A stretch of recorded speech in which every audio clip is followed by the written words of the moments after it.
Gerą dieną, vyrai ir moteris. Senai kažką norėjau ir turėjau pranešti. Tai va, šiandien galvojau padarysiu atskirą tokį video. Sena istorija, kai garbingo amžiaus žmonės sugalvojo išvykti pakeliauti.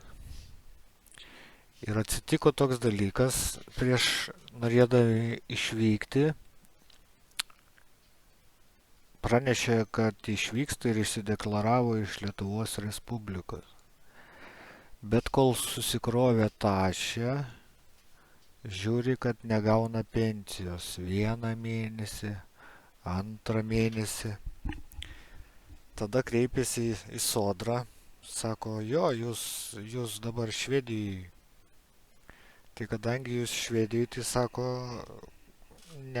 sustabdyta pensija, nes yra toks įstatymas, kad jeigu nesi deklaruotas Lietuvos Respublikoje, negauni pensijos.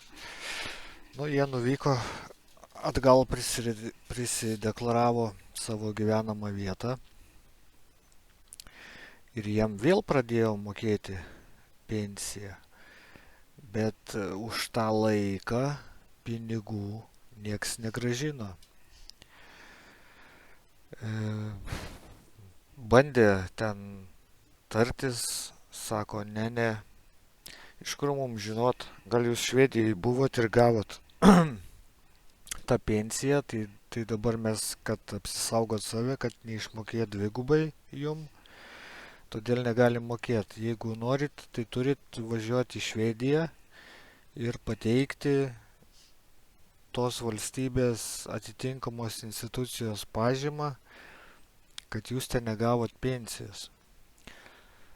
Nu, garbingo amžiaus žmonės bandė juos įtikinti, kad jie nebuvo, kad tai tik registrų centro įrašas, bet faktinių aplinkybių tokių nebuvo, tai pateikė sodrai valstybės sienos apsaugos tarnybos pažymą, kurioje parašyta, kad jie nebuvo tuo tarpu niekur išvykę iš Lietuvos Respublikos, bet sodra vis tiek sako, mums tai netinka, mes matom registrų centre, kad jūs buvot ir viskas, jūs turit važiuoti. Nu ir tada mes pabandėm parašyti skundą į Šiaulių administracinį teismą. Šiaulių administracinis teismas skundą atmetė kaip nepagrįstą.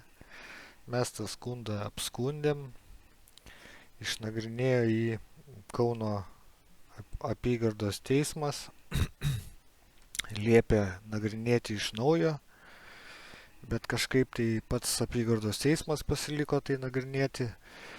Nu ir čia pirmadienį buvo tas nagrinėjimas, posėdis ir dalyvavau tenai, kiek galėjau, klausiausi sodros atstovės pasakų ir jeigu trumpai, tai uždavėm tokius paprastus klausimus. Kodėl nemokat pensijos? Pensijos, sako, nemoka sodra, nes jie nežino, ar užsienį negavo. Tada mes paklausim, ar gali užsienio valstybei mokėti Lietuvos Respublikos piliečiui pensiją, nežinant Lietuvos sodrai. Ji pasakė, kad negali. Tai teisėja paklausė, o tai turit kokius įrodymus, kad ten gavo? Sako, neturim. Nu, sako, gerai, o kaip sustabdėt tą pensiją? Jūs juos informavot, kad sustabdėt? Sako, jo, informavom. O kaip galit įrodyti? Turit, sako, kokius įrodymus? Nu, tai jie kreipėsi, tai sako, va, ir įrodymas, jeigu kreipėsi, vadinasi, gavo, bet tai sako, jie kreipėsi ne dėl to, kad gavo, jie kreipėsi dėl to, kad pensijos negavo. Nu ir žodžiu, va, tokie va, sodros bairiai. Ir sodra vis tiek sėdi ten tokie, šneka nesąmonės. Nu, bet esmė, vat gyvas įrašas, toliau jeigu kam įdomu, galit paklausyti, kaip čia vyksta.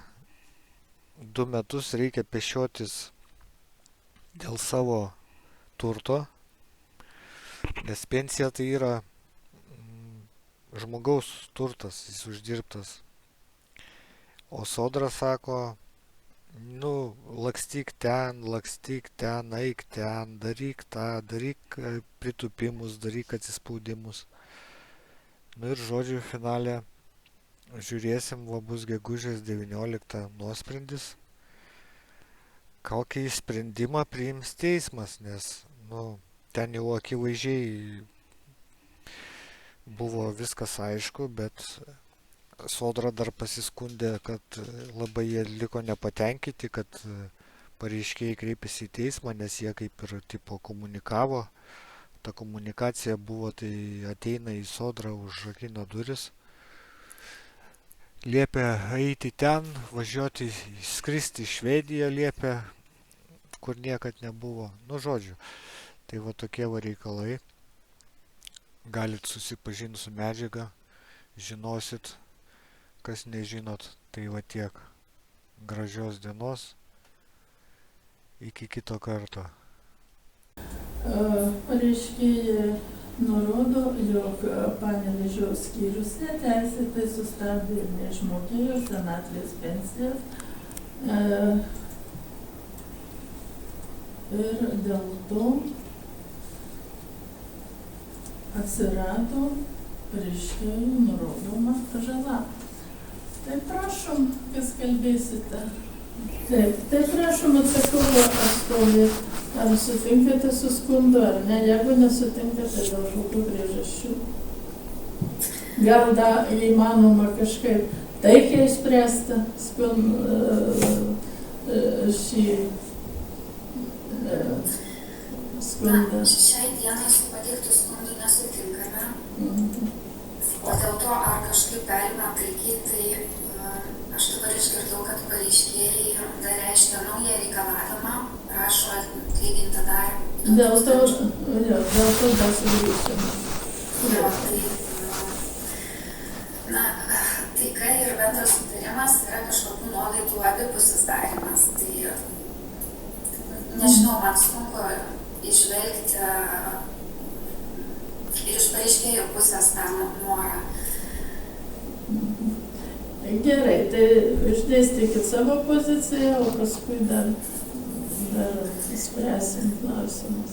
Tai kaip ir patvirtinau, su pateiktų skundų nesutinkame, savo nesutikimo argumentus esame išdėstę atsiliepime, ir juos šiandien palaikome. Iš tiesų, pareiškėjai yra teisūs, sakydami, kad Panevėžio skyrius buvo sustabdęs senatvės pensijos mokėjimą pareiškėjams ir po atnaujinimo liko neišmokėta senatvės pensija už laikotarpį nuo 24 birželio 1 iki 24 Liepos 29. Visgi nesutinkame su tuo, kad šie veiksmai... Tai kokia, jeigu piniginių atžvilgių, kokia tai būtų suma? Ir vienam pareiškėjui, ir kitam? Turtinę žalą rodyti turėtų pareiškėjai. Jie yra nurodę, kaip skaičiuoja. Ne, aš ne dėl turtinės žalos. Aiškinu, kad jūs minit tą laikotarpį, dabar kur paminėjot. Tai vat būtent už tą laikotarpį, kokios sumos susidarė jūsų nuomonė? Ar galit pasakyti, ar ne? Aš konkrečių sumų šiai dienai nesirašiau. Žiūrėdama į tą reikalavimą, tuo aspektu, kad žalos dydį turi pagrįsti. Gerai, tai prašom, tęskite. Pasakykit, prašau, bet gyvenimiška situacija. Pareiškėjai ruošėsi išvažiuoti, deklaravo tą išvykimą. Ir pasikeitė aplinkybės ir neišvyko.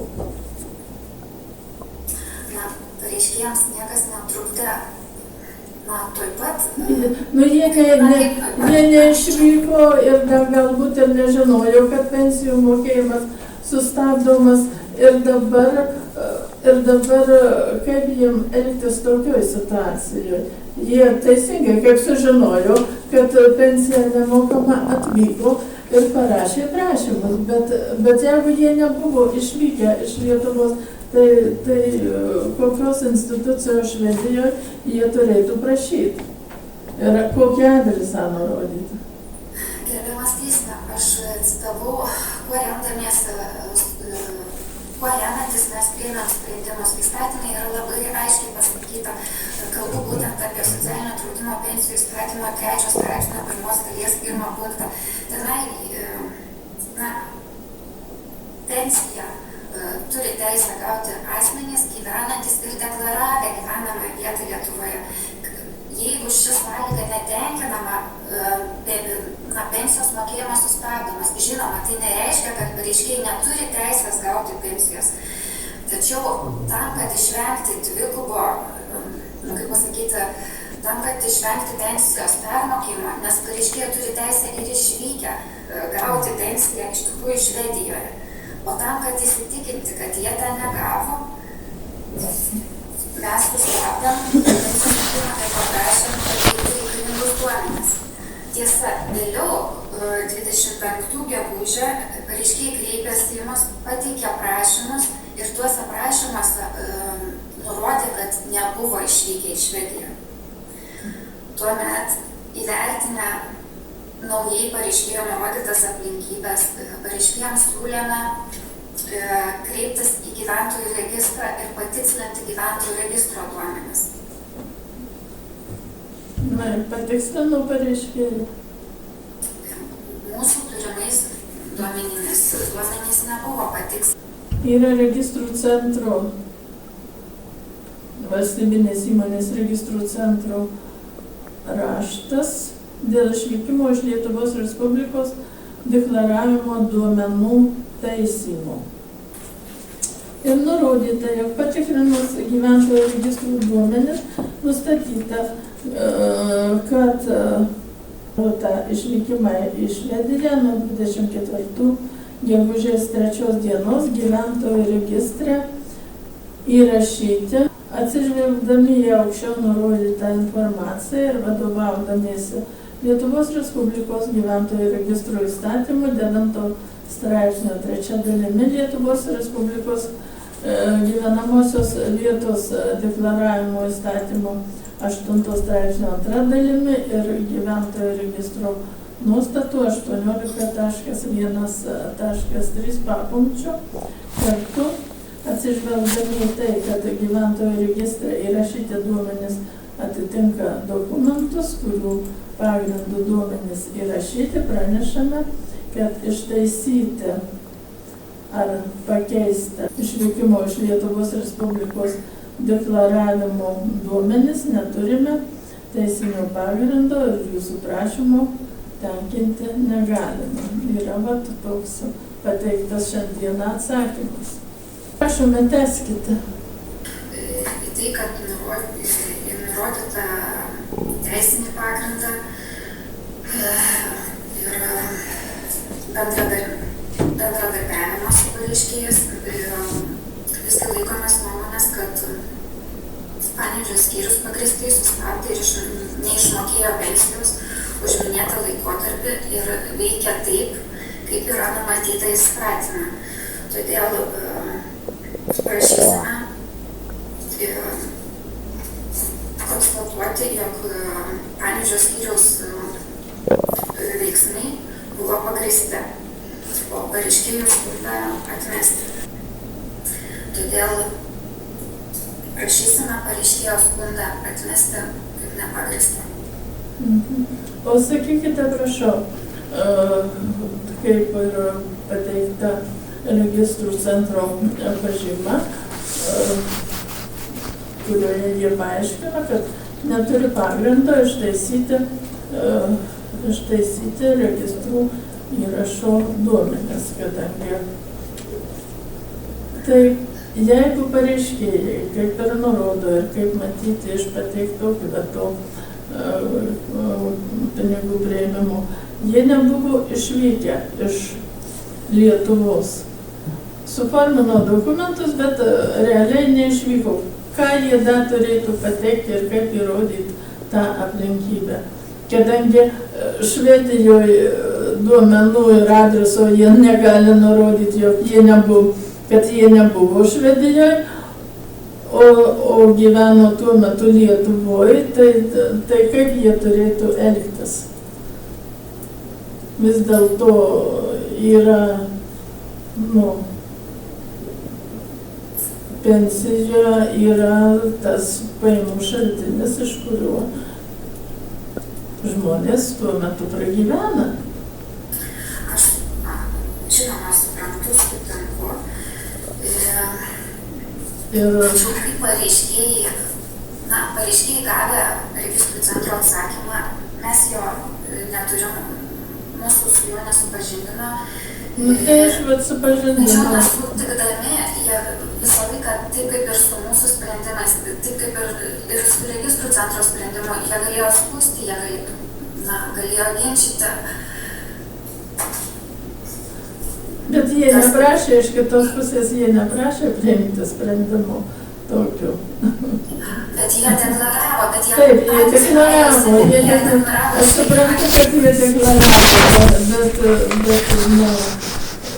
bet ne kiekviena gyvenimiška situacija eina įdėti į įstatymą. Tai yra tokios situacijos, kokios susidarė šiuo metu.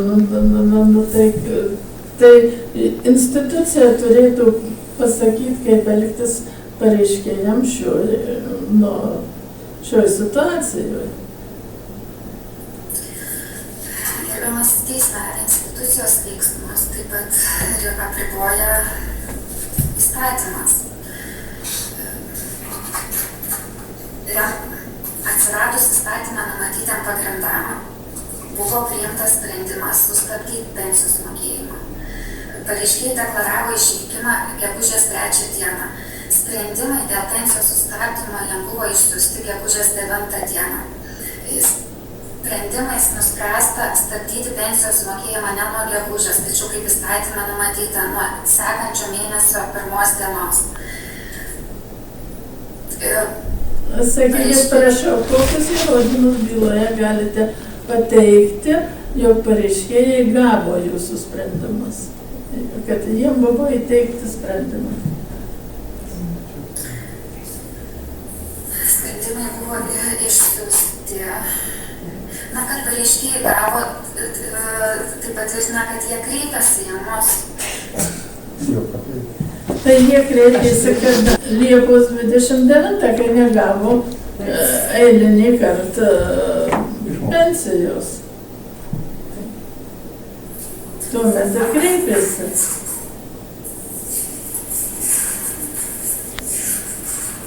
O įteikti priimtą sprendimą, tai institucijos irgi pareiga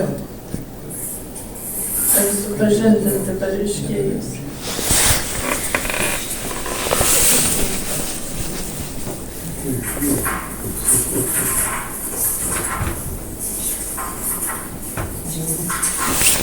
Yra duomenys byloje, kad pareiškėjam įteikti sprendimą. Šiuo metu negaliu atsakyti iš klausimą. Sakykit, prašau, patikslysiu klausimą. Išvykus į, tarkim, tegu būna Švedija, kad gaut pensiją, pareiškėjai turėtų atlikti ten Švedijoje tam tikrus veiksmus. Tai yra gal kreiptis į Švedijos kompetitingą instituciją ir išreikalauti iš Lietuvos ar pensijų bylą, ar kažką, ar tiesiog išvykai į Švediją ir jau ten gauni pensiją, be jokių dokumentų. Aktyvūs veiksmai be abejo yra reikalingi. Taip. Ir sakykit, prašau, kokie tie aktyvūs veiksmai turėtų būti? Aš manyčiau, kad pareiškėjai turėtų kreiptis dėl pensijos mokėjimo išlikimo valstybėje. Ir institucija turėtų kreiptis į Lietuvos instituciją, ar kaip?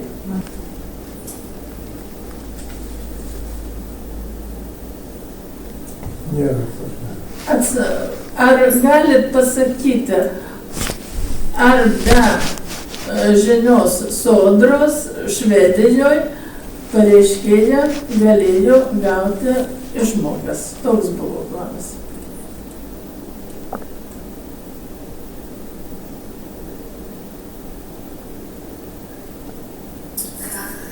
Aš konkrečiai ir aiškiai negaliu paaiškinti užsienio valstybės veiksmų, nes pagal reglamentus pareiškėjai turėtų teisę gauti pensiją. O ar tikrai... Sakykit, prašau, taigi ne vieninteliai pareiškėjai išvyksta iš Lietuvos daug žmonių. Ir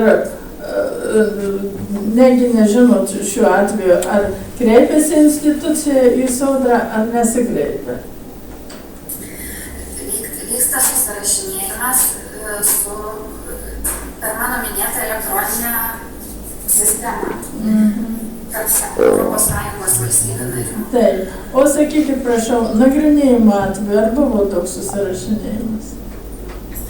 Mano duomenimis, ne. Mano turimom žiniom, nevyko. Tai sakykit, prašau, kad būtent tai, kas įrodo, jog pareiškėja gavo tais išmokas kitoj valstybei. Gerbiamas teisme, mes neįrodinėjom, kad pareiškėjai tikrai gavo. Mes teigiam, kad mūsų veiksmai priimant atitinkamus sprendimus buvo pagrįsti. Gerai, supratau. Prašom, dar klausimą.